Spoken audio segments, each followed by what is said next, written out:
Forward TV. The world is thinking.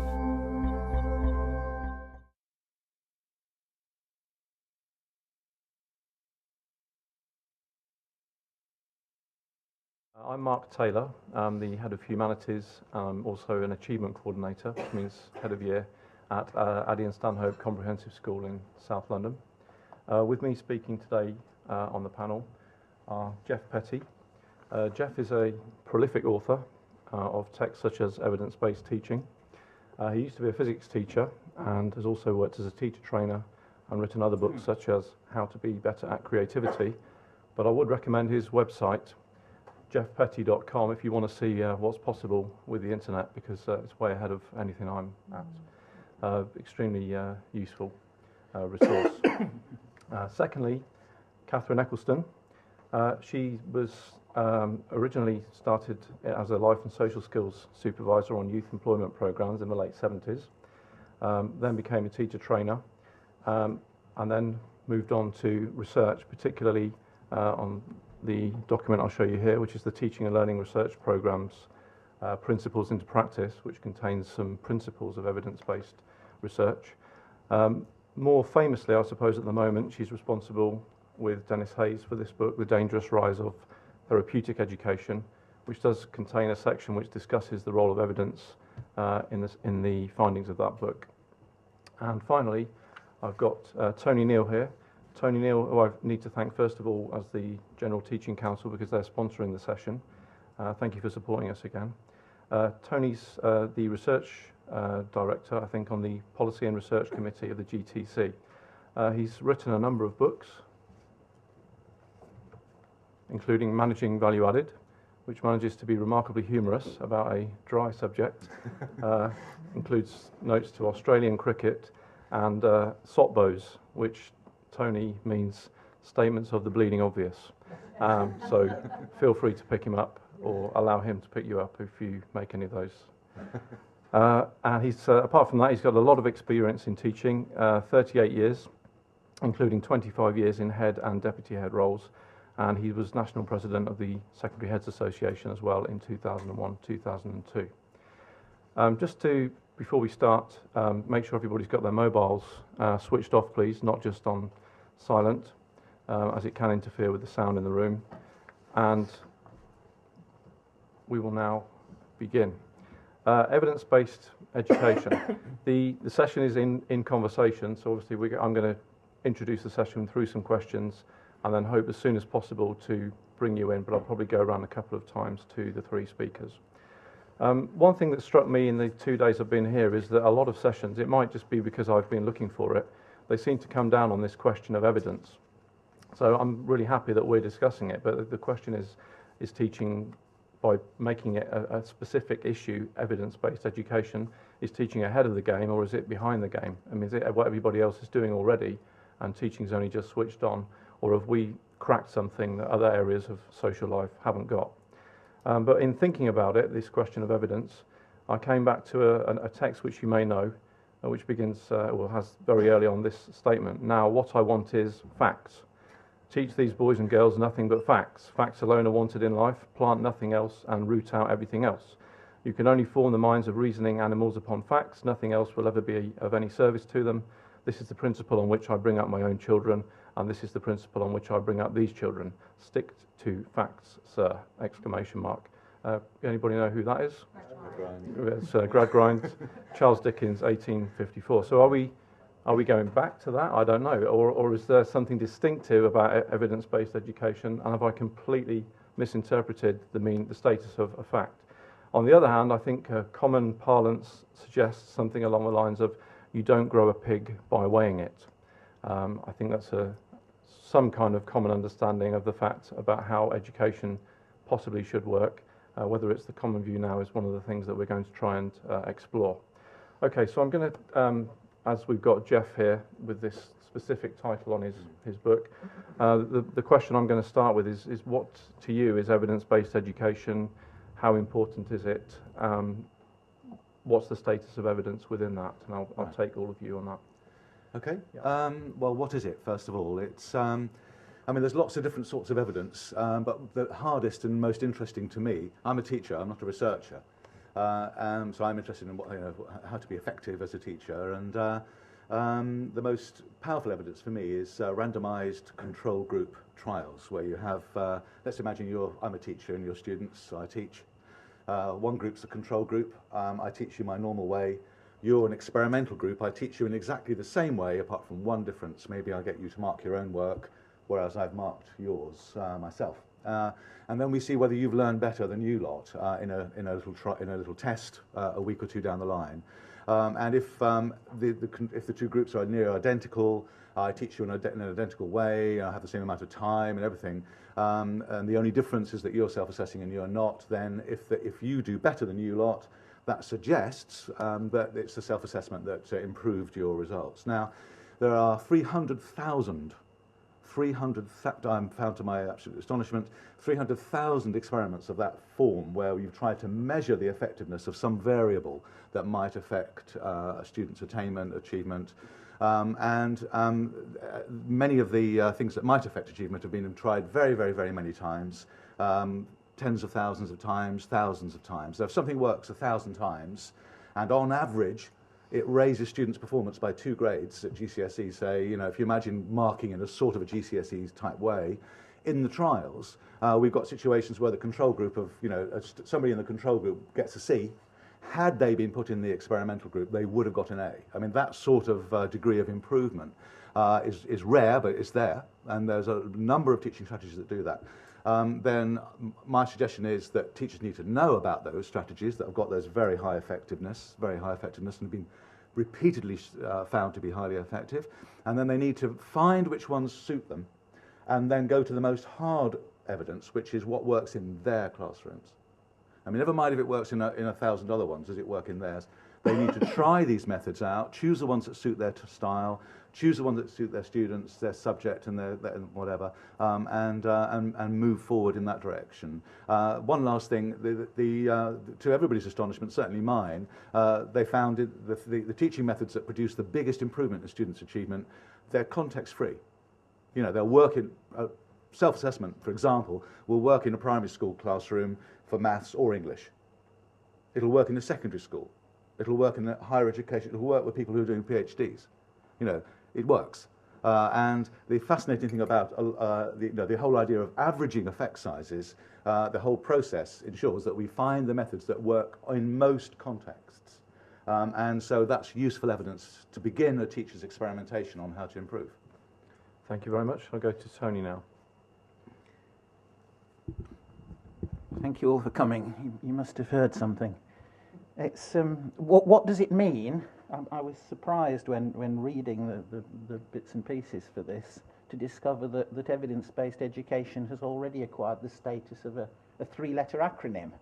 It's already EBE, and that seems to me quite bizarre because it's arguable that all education is evidence-based. It's evidence-based in content, since most teachers believe and assert the truth of what they're teaching, and they base that truth on evidence. And you may think there are some exceptions to that, but that's a fair generalization, I think. It's also evidence-based in method, in that while most teachers are not as thorough as Ken Dodd, and they don't go away at the end of every performance and write detailed notes on what went well and what went badly, good teachers make mental notes about what's successful and what isn't, and they do base most of what they do on evidence of that sort. So I guess nobody here is going to be arguing against the importance of evidence. It's a bit like most people's view of old age. It's much better than the alternative. We certainly, in the GTC, when we are one of our functions is to give policy advice to government, which they then may or may not choose to take note of. But we would certainly regard it as wholly irresponsible to give advice which didn't have a good evidence base.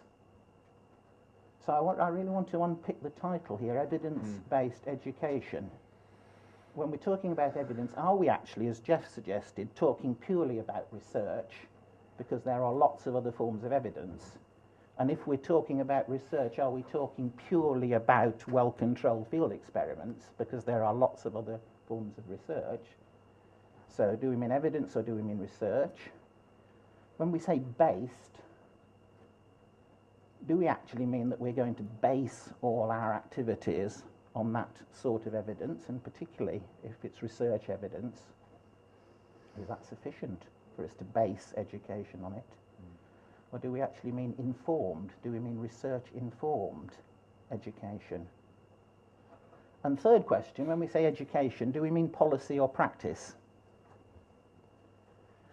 Because I've talked about teachers using evidence in terms of their practice, but clearly there's an issue as to the extent to which politicians use evidence or fail to use it in determining policy, and that's clearly significant since that affects everybody's practice. So I've got two alternatives for each word. I was a maths teacher. 2 times 2 times 2 is 8. We've already got 8 permutations, and I suspect you may have many more. The ones that I'd like to talk about, I think, are evidence-based policy and research-based practice, because those are the two that seem to me particularly to be most interesting. But obviously, we'll talk about whatever you want to talk about. Oh, I've got a lot to talk about with you, Tony. I mean, that's just very different from the impression I'd got of you in here, but I'm sure that'll... I thought there was going to be number crunching from you, I must admit, but you've opened it up very nicely. Kathryn. Okay, well, I want to start by pointing out that in the current climate, the idea of evidence-based education, which I want to argue isn't about evidence-based education, it's about evidence-based teaching and learning, and we might want to talk about what we mean by evidence, of course. It's a political claim, and on the surface, it's a fairly good idea that policies and practices are based on, again, we've got to query some of these, what we mean by this, on high-quality data, facts and theories from robust, well-designed and well-carried-out studies. So I'm coming at it more from the claim by government that it wants to base policy and practice on research, and that may or may not, in other people's minds, mean practitioner research, but government certainly has steered it heavily through academic research, but not just academic research, but research carried out by a whole host of different people, all claiming to produce evidence. So the first thing is to say it's probably not a bad idea that practice should be based on evidence, but it of course opens up a whole host of areas that we want to discuss. So if we look at some of the areas that teachers are now being encouraged to adopt into their practice because there is evidence for them, we can see an absolute deluge of things, and we've heard a lot of them in different sessions over the last 2 days. So amongst the different products, and the important thing to say is that they're not always independently produced from research studies. They may be promoted through commercial products and people selling them, but they are all making the claim that they are based on evidence. So we've got a number here. We've got brain gym, learning styles, particularly visual, auditory, kinesthetic and tactile, personalised learning, learner voice, thinking skills, emotional well-being, and that includes things like circle time, philosophy for children, the Penn Resilience Programme, which is being introduced from America, assessment for learning, things like self-assessment, how to give praise, how to give feedback, how to ask questions, learning to learn and learning power, Nintendo for mental arithmetic, fish oil, the importance of not eating carbohydrates before you come into a class because it lowers your concentration levels, and as we heard this morning, an evidence base for the importance of homework.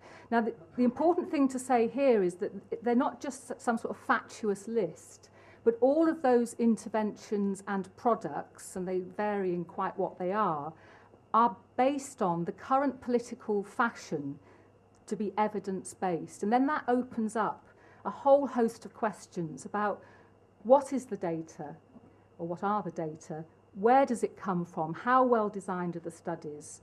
That's one set of questions. But the second set of questions that it raises is what it requires of teachers and how teachers engage with that evidence, because all of those interventions that I've just mentioned tell teachers in no uncertain terms, always using evidence to tell them that this is the authoritative thing to do to change things for the better. And all of us in some ways are guilty of that. We know we'll all have our sort of pet things that we think teachers ought to be doing. But one of the current things that we can see under the guise of evidence-based teaching and learning is telling teachers what to do, what works, and not really allowing, actually, if you read some of the things as examples, really any engagement with whether it's true, what is the nature of the evidence, is that going to work in their context? I think there's a big question about how far these things just work across context. So it's a politically driven phenomenon at the moment, even if it has some neutrally good ideas behind it, and we need to put it into that political context and to examine what teachers are being required to listen to in the name of evidence. Okay, thank you. If the audience could start thinking already about any questions they want to come up with, but I'm just going to carry on with my next one. In order to clarify, because I found myself, it's almost like from what you've said so far, everything is in. In which case, nothing's in. You know, where's the education, possibly? But I suspect you are not, or the impression I've got is too clunky. You know, I'm not really getting the subtleties of it. So can you tell me, to kind of reverse it, what distinguishes evidence-based education from other approaches? I think Tony did say we've always had evidence. For example, are exam results evidence, or is there something else? Or we were mentioning briefly before we started, isn't this, is it what Socrates did, or is that something else? So what's different about it, and what's the content, if there is any content, of evidence-based education? What distinguishes it? Geoff? For me, what distinguishes it is that there's an attempt not just to say we tried so-and-so and it worked, and there's the evidence. That's not evidence-based as far as I'm concerned. I want to know whether it works better than all the alternatives. And so there's a thing called effect size, which is how much better you've learned, you know, going back to my example, how much better you've learned in done in a test than you lot have done in a test. And you can measure how much better you've done using a statistical measure, and it's called the effect size, and it's accepted by statisticians. If you've got a large enough group, you can get a measure for whether something is not just good but brilliant. You know, now Professor John Hattie, who's one of the world's experts on this, and another chap called Robert Marzano, professor in the States, these two have collected together all of these effect size studies, all of these randomized sort of studies like the ones I described, and put them on the same measure, which is effect size, and so you end up with a wonderfully simplifying table, almost too simplifying perhaps, but at least it helps us make decisions, saying which factors are at the top of the list in terms of what will affect students' achievement, and which ones are at the bottom, and which ones have a negative effect on students' achievement, although people thought they would have a positive effect.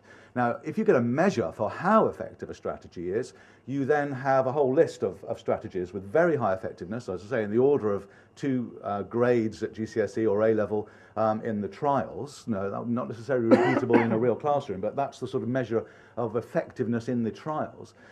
Then it seems to me that when a teacher is making a decision about how to teach, if they are not just saying, well, you know, here are, Kathryn's got a wonderful list there and one could go on with it and on with it and on with it. Here are a million things I could try. Teachers haven't got the time to do all of those things. And the question, and this is the big question for teachers, is what is the most effective use of my time and my students' time? Now, that question, I believe, is best answered by, first of all, looking at the evidence of what's worked in other people's classrooms, by looking at these effect size studies, these rigorous effect size studies, which are largely ignored by the government, ignored actually by a lot of researchers as well. Looking at this can help a teacher see what has the biggest effect on the achievement of their students, as likely as not. Try those out themselves and see whether they can make them work for themselves, and then therefore their choice now is being, is being hugely improved. They're becoming more effective because they know what's worked elsewhere. So being evidence-based is about comparing. It must be about comparing alternatives. It's not enough to say it's worked for Johnny in his classroom. That's simply insufficient. If you can get from London to Edinburgh via Penzance, that's no way of saying that's the best way. We need to know what has the biggest effect, and this is what the research that has been summarised by Hattie and Marzano and others, and research reviews, hundreds and hundreds of research reviews have attempted this comparative thing as well. That's for me what evidence-based teaching is about, and it's not just about the teacher looking at evaluating their teaching. It involves these trials. Okay, thank you. Tony? Okay. Yeah, I mean, you'll have gathered from what I said before that I don't believe evidence-based, either policy or practice, is that distinct from any other form of policy or practice. I think that research-based policy and practice, and particularly the sort of research-based that Geoff's talked about, is very distinct. It's distinct in the sort of precision that it claims, and it claims with some mathematical and statistical justification. The problem with it is its scope. While it's perfectly true that field trials can produce some quite startling results, the number of situations to which they can be applied with control groups is, in the great scheme of things, fairly limited, and therefore to regard that as a base for education, I think is insufficient. To regard it as a way of informing education and a way of informing teachers, I think is not only sufficient, but is necessary, because I think we do need to be working from a research base. But there are some real problems. It throws up contradictions, and I'm not sure how you resolve those contradictions. I mean, if a field control trial throws up a result which goes against the face of all empirical evidence, then how do you in fact resolve that? Do you say to yourself, well, that must be right, that is at such a level that and the statistical effect size is such that we must accept it? Or do you say, well, my gut instinct just says that can't be right? I mean, I love the Carol Fitzgibbon's work, which is just magical, and she did a lot of stuff in terms of those controlled trials. And I love best of all her thing on mentoring, which was done under those sort of controlled conditions, and clearly shows that kids who are mentored do worse than those who are not. Actually, the effect wasn't statistically significant, but they certainly don't do any better. Well, it does fly in the face of all sense. It does appear to fly in the face of all reason and all experience. And I am not clear how you resolve that situation. I don't think it's enough just to say, well, the research must be right. Okay, thank you. Kathryn? You asked what the difference was between evidence-based teaching and learning from other approaches, and Geoff, in a way, indicated part of it. I mean, I think there are a number of reasons why it's come up at the present time, but what's different from perhaps approaches in the past where teachers worked out what to do and what sort of decisions to make and what evidence to draw on and to do that, is that it circumvents teachers doing that, and that's what's different for all sorts of reasons. Evidence-based teaching and learning, and again, it's important to say that this is coming from many different sources that teachers are having to make sense of, all competing for authority to say, listen to Hattie's effect size, or listen to Fitzgibbon's points about mentoring, or listen to Coffield et al.'s research on learning styles.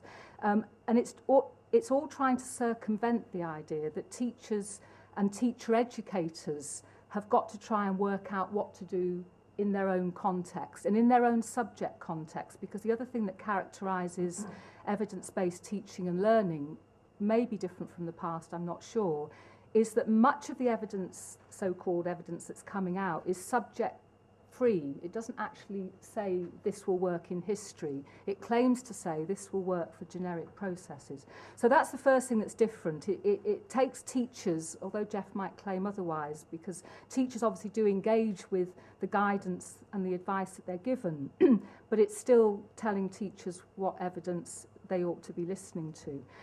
The other thing that it is different from previous approaches is it also changes what researchers do, because researchers now, to get funding, must go into the evidence-based sort of claims and ways of engaging with different audiences, etc. So researchers are much less able now to study what they want with their teachers or with their teacher educators or whatever, and are now required to carry out studies that produce evidence, usually to prove that a particular policy initiative is right. And then that raises a whole set of questions about researchers who produce evidence that goes against policy, or which just simply is ignored. So I think what's different is that it regulates both practice, teacher decision making and researchers, with a whole load of effects that we need to explore. Okay, thank you. So my impression at the moment is one of a state of uncertainty, but that may be my own ignorance of the situation. So I'm going to go out to the audience now. I will, in your theme of control groups, I'm going to see if this side of the room has got a bit more about them than this side of the room. We can tell that already. A lot more hands. And Tony, you're a research director. Could you make a note of this? Thank you, and report the findings. Right, so we'll start at the back. Yeah, hand up there. Yes, that's the one. Hello. No, at the back, then we'll come forward, yeah. Yeah, it's you. Me? Yes, yeah. Sorry, I think, yeah. Right, I think it's Geoff, isn't it? Yes. Right, yeah. Thank you. If you want some strategies that work in education, cheating at coursework's a great one. That will get your marks up. Teaching to the exam, never mind the subject matter, that's another one that is done in countless schools, even though people say it's a bad thing to do. Doesn't work then. And you can see where I'm going with this, that if you take the idea that what we're trying to do is manage education to get some advantage, i.e. as a teacher or as a school, because you're in competition with everybody else to justify your backside on the basis of evidence, which is partly what's going on, then you're going to look for that extra way of doing it, that way of getting an edge. But that's not what education's about. So you can say self-assessment as an example, control, field trial, it somehow produces a result that's better. Self-assessment of what? Right? Because I can show you self-assessment used of a lesson which is utter rubbish, where the kids will get nothing out of it, but it ticks a box. I've done self-assessment, so I must be a better teacher. Right? So I think the worship of evidence is just a sense in which managerialism replaces the professionalism of teachers to teach their subject. And that's where what you're saying is a bit disingenuous, because it's not the case that you provide the evidence and we will see if it suits us. We get told if we don't do it, we're not a good teacher, and it gets rammed down our throats. In fact, it does the opposite. It denies us the attempt to be the master of our own classroom, and that's actually what's happening. Okay, coming forward, yeah, light blue, yeah, and then we'll go to the right of you, and that's the way I'm going. It sounds really scientific when you hear about randomized controls trials and so on. But education is not a medical treatment. Education is now claiming that their method is they call it treatment. Derek Robertson also in some of his websites about the Nintendo is to improve math scores. It calls it something, I don't know how many weeks treatment. But education is not a medical treatment. It involves conscious human beings. It's a more complex relationship.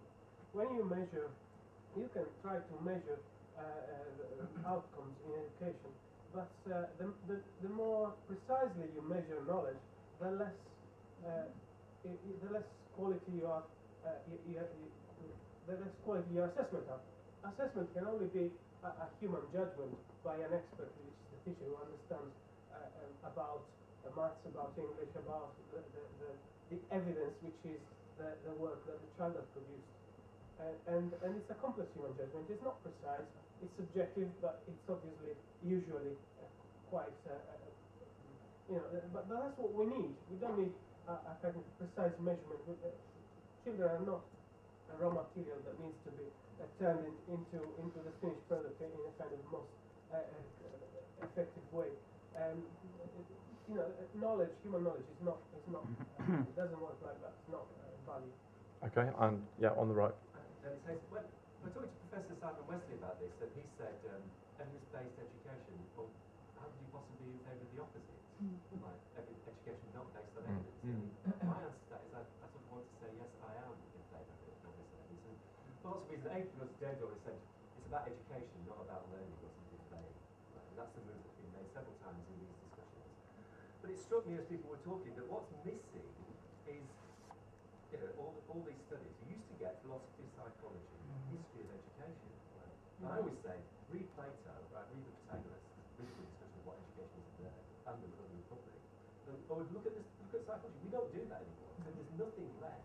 There's a vacuum which evidence-based education replaces. So there's that side to it. But then you think, it doesn't matter. I really don't. The thing about the call for evidence creates paralysis in the classroom. The teachers can no longer think and do what they want to do because they've not got the evidence. And that's the worst outcome of it. But then you think, Catholic schools are really good, right? That's arguably, right? Really good. And they're based on complete fallacy, right? There's no God, by the way. There is no God, right? Complete and utter myth, right? But they're good schools, right? Even some addresses are good, right? Completely rubbish, right? It's complete nonsense. Yeah, it works. Now, why does it work? It works because education is a social practice. It's something you do, right? It's teachers and pupils, and it's got nothing to do. And I keep thinking, because I remember doing some psychology about the wonderful things you discuss. If you praise people, they do better. If you don't praise them, they also do well. Right? Oh, yeah, that's so important. Right? It makes no difference, right, to your practice, because your practice is related to the social transmission of knowledge, and that's not to opt out of the question. It's to actually say that the answers you get in reading these textbooks are just a waste of time. They're a waste of time because they don't address the social issue and the fact that you can have evidence. I'm quite happy to do what I want on basis of my judgment, right? And I'll defend it. I don't have to have a research project. And it's become the case now. Kathryn and I have come across this with our book. Every time you make a statement, somebody will say to you, have you got an empirical research project about what you're saying? And what that means is you can no longer argue, right? Because if you haven't got an empirical study, you haven't got the evidence, you're not allowed to speak. So really all this is an attack on people's basic academic freedom. The freedom to say and argue for what you think, rather than anything to do with it. Okay, we'll take a couple more. I've decided already to be unpredictable and break my research experiment, and I'm going to the right side. Did you have a hand up? Yeah. Yeah, I wanted to look at the policy side, so I don't know whether you want to leave that for now or what. We'll do it separately, Tony says. I'll follow him on that. Right. He's the director of research. Yeah. Accepting that there will be dispute about the value of randomised controlled trials and that base for an evidence-based education, I do think it raises an interesting moral issue, because if you do take a parallel with medicine and you have a randomised controlled trial going on there, and your one group is doing spectacularly better or worse, whether it's the control group or the group of patients who are receiving a new drug, there is a point at which an ethical decision is made. The trial must be abandoned and the practice either discontinued or applied more widely and disseminated. And indeed there does come a point when then it's a requirement on the health system to use what's emerged from the trial. And it just does occur to me that at what point in the ethics of all this, picking up Kathryn's point about the politicisation of this, does it become an ethical duty upon teachers to actually learn from this research and not just persist in backing their hunches, which seems to be what Dennis is saying. Okay. Yep. Thank you. I do think that research, teaching and learning strategies have been very effective in my own practice, and they're great. I think risk-taking is also great, and how these strategies emerge in the first place. Secondly, evidence so far, like Geoff has been talked about, based on GCSE grades now, corporations have said that kids with A stars come out with skills that are not fitting to the business world. Universities have said that pupils come out without the skills to independently research at university, and many of us believe, include everybody in this, I'm sorry, that pupils can come out without opinions and without desire to be a citizen and participate in society. So are there other things that we can measure as well as GCSE grades? Okay, we'll take one more and then we'll come back to the panel. Yeah. I think what really strikes me is how narrow the evidence-based type discussion is. That the evidence is based on things that I mean, I'm a maths teacher myself, but I don't necessarily agree are the things that I should be insisting that my children do. For example, there's a lot of evidence going around at the minute as to how to get kids ahead to sub-levels in the national curriculum every year, and if I can't do that, then I'm not a good teacher. And that surely the case for evidence should be the case for, well, what happens to a society who reduces teaching, especially a subject like mathematics, to facts that are measurable and that are able to take off, and what happens to the kids who are not developed as the independent thinkers and the people who can think outside the mold as a result. Okay, thank you. Tony, would you like to come back first to break the system we had? Yeah, can do. I think two issues that I'm picking up. First of all, the obvious one that neither evidence nor education are value free. If we're going to base education on succeeding or failing in terms of particular outcomes, then who is going to determine the outcomes and how? And clearly it's the values and not the evidence that's going to decide what are desirable outcomes. So I don't think we can say that evidence is value free, or that the process of determining what's good and bad practice is value free. The other thing, it goes back to where I started, the business about research for informed practice. Because just as I think it's totally unsatisfactory to say there is only one form of evidence and only one form of research, I think it's equally unsatisfactory to say that if you can establish something on a sound statistical basis, then you can sensibly ignore that and go your own way. I think that research should provide information which teachers can validly and use and can interpret through their professional judgment. And that's where we move away from the business of research being authoritative in that sense. And perhaps we're moving then onto policy ground, I guess, Mark. Not too quick time. Kathryn. I want to come back on the interesting question about the ethical duty on teachers to use evidence, because when Frank Coffield and I and two colleagues did the reasonably influential small piece of research actually on learning styles, our evidence, not through RCTs, but through a very careful and systematic review of the studies and the claims and the constructs behind particular learning styles instruments, proved, as we thought, fairly conclusively that VAKT is a really poor way to improve teaching and learning. And I do want to come back to the difference between evidence-based teaching and learning and education, because it's a really important distinction, and they get elided.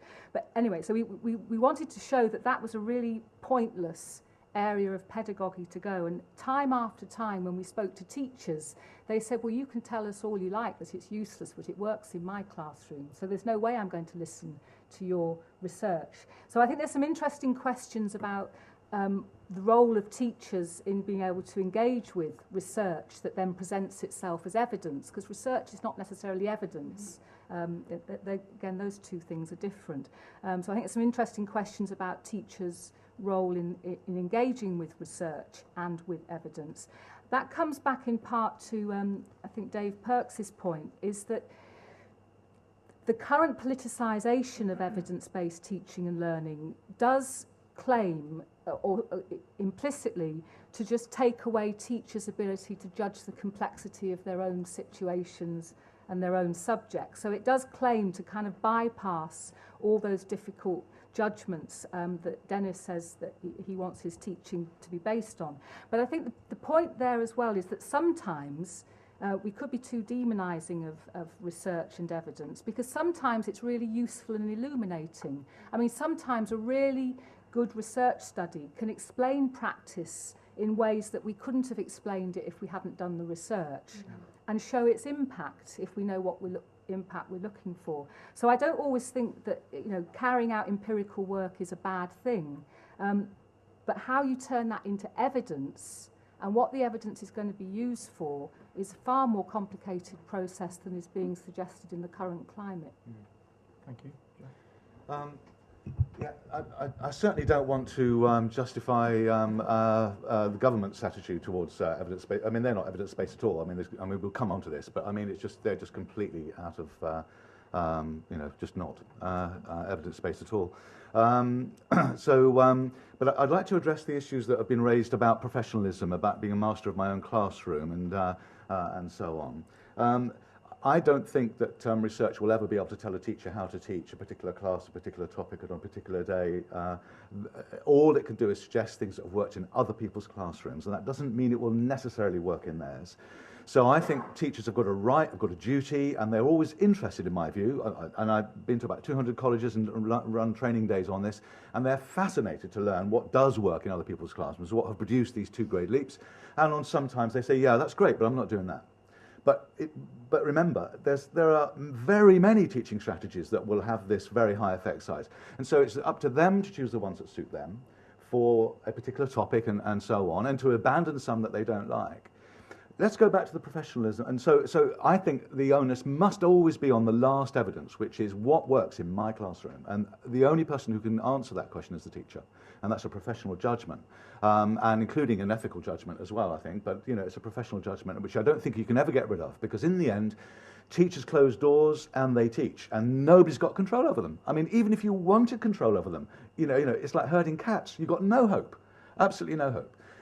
But I think there's a danger of interpreting this evidence-based teaching, which is the way this is completely aside from government diktat and so on, and policy. There's a danger of over-interpreting it. And let me give you just one example of one teaching method that works exceptionally well. And we know it works exceptionally well for 2 reasons. One, it comes out really well in these trials. Okay, it's called whole class interactive teaching. And I haven't got time to go into the detail of it, but I'll just look at the interactivity approach aside of that. Now, wonderful piece of research done in Australia and in the States, where they found the teachers who got the very, very best value added. 6 years running, they were in the top 1% of all teachers in their nation, right? So we're talking really absolute super teachers here. And they went and they observed what these teachers did. Yeah? 1, they didn't write lesson plans. Bit of a surprise, right? Secondly, they did not teach to the test. They ignored the test. They taught their subject. I'm a history teacher. If I think something's important, I teach it. If the curriculum says don't teach it, stuff the curriculum. Yeah? That's what they said. These are the very best teachers of history, top 1%, 6 years running. The other thing they did was they used a teaching method. They used an interactive questioning method, which in nearly all classrooms you don't see. What they did was they asked student questions, and they got them perhaps working in 2s and 3s to produce an answer to a question. Who would support Cromwell and why, or something, And then they would choose which, say you 2 were working, say you 3 were working together. I would, as a teacher, I would choose which of you 3 would answer for your team, yeah? I would choose, and I'd say, right, what's your team got? I get the answer, and then I don't say, well done, that's very good, or that's very interesting. I don't say, I just say, thank you, thank you. And what have you 3 got? Thank you. And what have you 3 got? Thank you. And what have you 3 got? Thank you. Now, some of you are saying this, some of you are saying that. Who's right? How do we know? Now we get the most fantastic, real historical discussion going on now. And the teacher withholds the answer to the very last moment and then says, well, ask the class to agree an answer. And this happens in maths classes as well, actually, where students put 2 or 3 answers up on the board for a problem, and the teacher says, who's got this right? Because they can't all be right, can they? And these 2 methods here, both of them got the same answer, completely different methods. Are they both valid in every circumstance? What do you think? Real mathematical thinking going on here. Now, these teachers are amongst the best, in terms, okay, you might not like value-added measures, but it tells you something about a teacher if they take somebody with really poor GCSE scores and they end up with getting A's in A-level.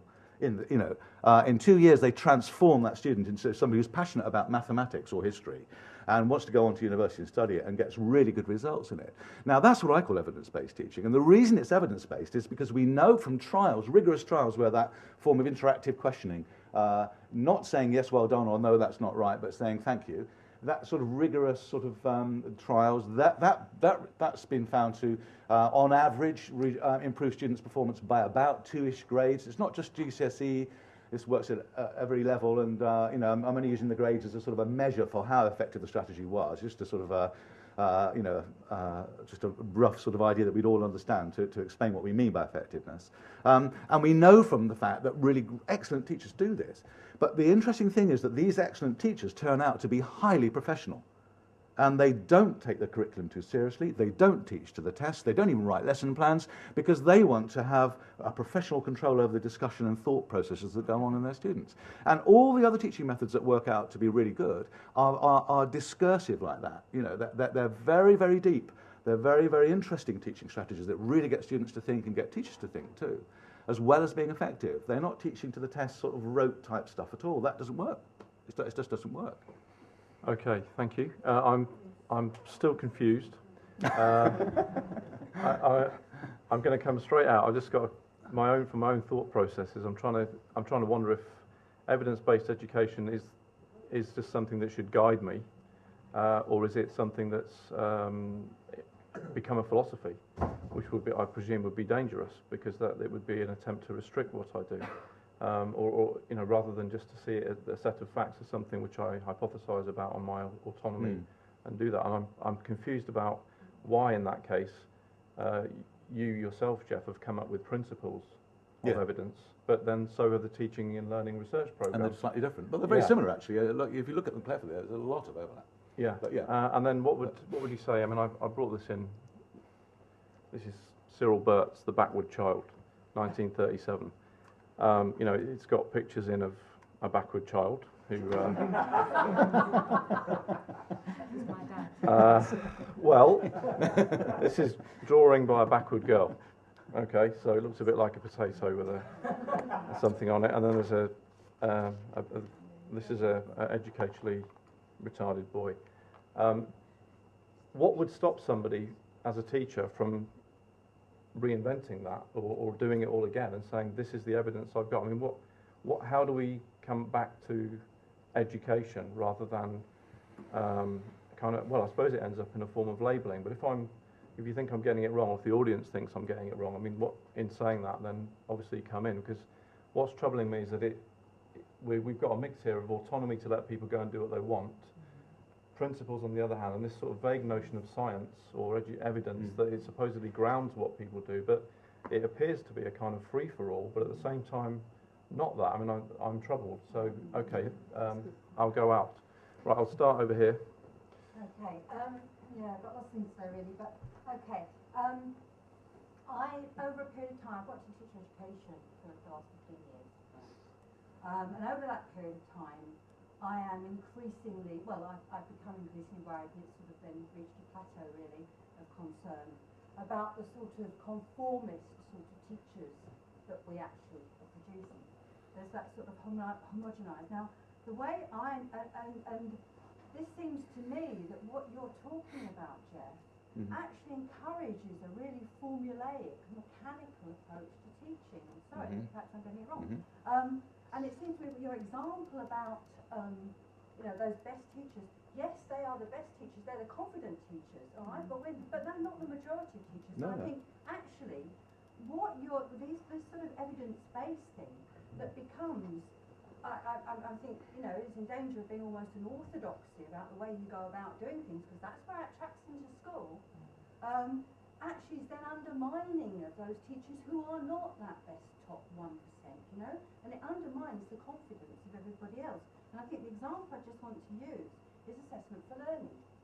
And I think assessment for learning has become entirely formulaic in schools. And you see the most terrible things going on, and I do visit a lot of classes. And actually, I think because it's come from the generic and a big evidence base, a massive very big one, yes, right? Absolutely. Very respected people researching it. Yeah. But then once we start applying to subjects, and particular subject I'm interested in is modern foreign languages, and it actually undermines the very principles of what is good foreign language teaching, right? Because you cannot do assessment for learning if you believe that you should be using target language as much as possible in the classroom. And the principles of assessment for learning run completely counter to that. Now that's one example. I was going to make a thing about research, but I'll perhaps stop. Yeah, just before I take the next question, is everybody clear on assessment for learning? I've got some shaking heads. I can try and explain it, or does anybody else want to? Yeah. Well, assessment for learning, which comes Or from AFL. AFL, another acronym. I mean, comes from some really quite good research, which was actually rooted initially in science teaching, English literature, geography, and other subjects in the secondary curriculum. And it's the idea, which is, I've got an example here about how we must use praise. But originally it was the idea that formative assessment, giving praise and judicious criticism, asking questions in a certain way, promoting dialogue in the classroom, was part of good teaching. And as Shirley points out, what's happened is that in various permutations, the more it comes away from the original research, it just becomes firstly a formula, advocated very passionately, which is also a danger, because you can advocate anything very passionately and evangelically and sway people over, but you might want to sort of still want people to question whether you're right. But assessment for learning has been one of the most passionately and evangelically promoted formulae to tell teachers how to give praise. It's been distorted horribly so that you must build self-esteem and confidence. You must not criticise pupils in a way that damages them. So it's one of those examples that comes out of quite good research and in a particular policy context is completely distorted into a set of very prescriptive things that, as Shirley says, just doesn't work in some subjects in the way that it does in others. And it's also become subject-free, which is a feature of the other things. I think I would just complete the clarification, add to that the assessment, which may previously be known as examination, is of the learning process rather than the summative, which would be your traditional exam grade, for example. So an inspector today for Ofsted might come in to this session, if it was a school, and they would be assessing the progress made in every minute that they were in the room, which was a different thing to assess than the scores that come out in terms of GCSEs at the end. And for some people, that's a way forward, and for others, as you see, it's empty. Right, over here, yeah. Thank you. I'd like to say that what you speak about in terms of RCT is disingenuous because it's notoriously difficult to create that in a classroom situation, classroom-based situation. There are so many variables at play in these events, and as Shirley said, it's hard to judge these teachers in who are coming out at the top just exactly what's going on. I think it's very difficult to judge exactly what's going on in the classroom. You can note and make a report of certain things that you're looking for, but that's not everything. No. It's never everything. No, it can't be. And I'm an educational researcher who produces evidence and have seen what happens to my evidence when it's become policy. And I would like to say, straightforward, I think evidence-based education is a political handle to gain control over something that is uncontrollable, which is the education of human beings. That this is not controllable, it is person-based, and that the government, although it wants to have accountability for the money it puts in, I would like to say it should account for all the glossy brochures it's produced, but that it's not possible. And what happens with this evidence, which I have very nice evidence for certain things that have gone into the curriculum, which are now teachers are whipped into doing without knowing why. It does not say why, which means they cannot even track what should be taking place. They know they have to teach this, but they have no construct behind it, no understanding of what is the cognitive processing which they are supposed to be tracking or could be tracking in order to promote the education. It's just simply Ofsteded, and that's it. Okay, I think we're going to have to keep the points brief. I'm aware of the policy question as well, which we're holding in a way, so bear that in mind because time's pushing. And if you've got a question that you think hasn't been answered, let's try and get it out. Okay, well, Geoff, you gave a really, really good account of what makes a good teacher. That's exactly someone who's interested in their subject, engages with their students, gets people to actually talk about the subject, and makes it interesting and inspiring. But the thing is, I could have told you that when I was in year 5. I didn't need a randomized controlled trial to tell me that. I just went to school. And I think this is the thing that evidence-based education is actually saying, well, one of the best ways you can get someone to learn something is to engage them in was essentially a Socratic dialogue. We've Yeah. done that for a very, very long time. Since Socrates, I perhaps. believe so. I need to check the evidence. Probably before. The promotion of evidence-based education, all that does is formalise something that should be a very organic and natural process. It's the kind of the teaching experience. It makes people say, rather than just teaching kids, they say, have I said thank you after that person's given me their answer? Have I done this? Have I done that? And what it actually does is it means that you end up with an education system that works against those teachers who are the best teachers, who are actually, non-conformists. They don't really care that much about the curriculum. They care about their subject. Yeah. They want to get their subject across to students. And what you end up with is instead people attempting to ape that without understanding why it works, why it's important, without caring about their subject, caring only about the end result of the exam results, which are actually, in the grand scheme of things, in terms of what education should really be for, are irrelevant. Okay, thank you. But bear in mind, Geoff's starting to, he doesn't look like he's going to crack, but he's under a bit of pressure here.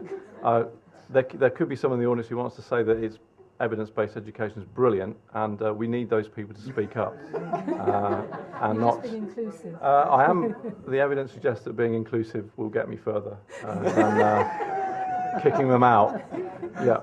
I was interested in the relation of theory to evidence, because presumably what's going on here is someone begins with a theoretical orientation, they then go out and collect data which provides the evidence for the theory which they put forward, on the basis of which they make recommendations which might get taken up and made into policy proposals. And my problem with this approach is it presents a sort of a theoretically informed pedagogical sort of framework as though it's a neutral mediation transmission of evidence straight to the teacher, and the experience of that is utterly disempowering, because I mean the pedagogical literature on learning styles that I've read has been completely in denial about its status as a theory, and in its eagerness to say we're going to try and give you useful things to do in the classroom, it's saying we're just giving you the evidence, and that doesn't support your sort of theoretically informed critical faculties to actually see if that makes sense and coheres with your kind of intuitions. And surely evidence should support theory, which should play a role in teacher education, which should supply teachers with a framework and a way of making sense of the evidence of their senses and their intuitions in the classroom. And what seems to be forgotten is that we're kind of talking of holistic packages of teaching strategies and approaches within the classroom, and teachers can't sort of simply put into place the latest evidence-based recommendation. We've got to make judgments about whole packages of approaches. Okay, thank you. Yep.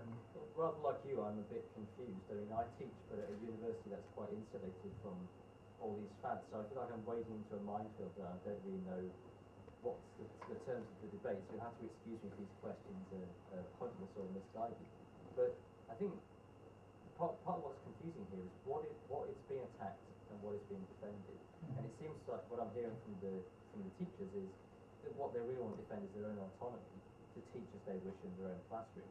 And that's something obviously worth defending, because it is such a interpersonal social experience. But it seems to me that's the thing being railed against, and I wonder whether you also want to throw out in that process of defending your own autonomy the very idea that teaching is such a mystical, unknown process that it's not subject to scientific investigation. I mean, that's something that many people in this room I know wouldn't say that about other fields, for example. There's no way, for example, you're going to defend a doctor who said, well, my experience is that galenic medicine is the best. I mean, it's not a direct parallel, but, is teaching, do you really want to say that teaching is so mystical that we can't use evidence? Exactly. And I think... I knew there were some defenders of Geoff in the room. Yes, fine, second, yep. This relates to policy, because I think part of what's being attacked is policy. And to come back to something you said at the beginning, Kathryn, I'm not sure that evidence is the fetish for governments. My suspicion is that they're just desperately grabbing at anything that might work, because the education government doesn't seem to have worked very well. And so they grab not just at things that work and are evidence-based, but things that are nonsensical, like brain gym or even academies. There's no evidence for those. Exactly. They pushed ahead with them. So Yeah. isn't that really what we're railing against? Not the idea that we can scientifically try and understand what's going on in a social process of transmission.